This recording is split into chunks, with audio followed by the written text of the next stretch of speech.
ఇస్తాం. మోడీ మీద ద్వేషంతో మేము రాహుల్ గాంధీని ప్రేమిస్తాం. లేదా మేము వామపక్షీయులం, మా భావజాలం యాంటీ మోడీ, యాంటీ హిందుత్వ కాబట్టి మేము రాహుల్ని ప్రేమిస్తాం.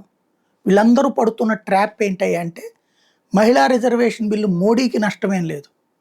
లేదా వీళ్ళే చెప్తారు కదా, సనాతన ధర్మం పాటించే దాంట్లో మహిళల్ని తొక్కేసేటటువంటి వాళ్ళు వీళ్ళంతా, మహిళా స్వేచ్ఛను తొక్కేసేటటువంటి వాళ్ళు వీళ్ళంతా అని. మరి నష్టం ఎవరికి? సీట్లు తగ్గితే మహిళా సీట్లు మళ్ళీ మగాళ్ళకి ఇప్పించినటువంటిది రాహుల్ గాంధీ అవుతాడు కదా, మహిళలకు అన్యాయం చేసినోడు రాహుల్ గాంధీ అవుతాడు కదా. అట్లాగే డీలిమిటేషను దక్షిణాదికి అన్యాయం కాదని లెక్కలతో తేలుతోంది. జనాభా లెక్కల ప్రాతిపదికన జరిగితే అన్యాయం జరిగేది దక్షిణాదికి అని తేలుతోంది. దక్షిణాది రాష్ట్రాలు గొడవ చేసింది అదే కదా. రెండో పాయింట్ ఏంటి, అదేది మన ఈయన చెప్పినట్టు, రేవంత్ రెడ్డి చెప్పినట్టు డబ్బులున్న రాష్ట్రానికి డబ్బులున్న సీట్లు. ఆ లెక్కన కేరళ మునిగిపోద్ది, అదే సందర్భంలో తమిళనాడు మునిగిపోద్ది, ఆంధ్ర కూడా తగ్గిపోతాయి, తెలంగాణకు కూడా ఏం పెద్దగా ఏమి రావు వీటిట్లో.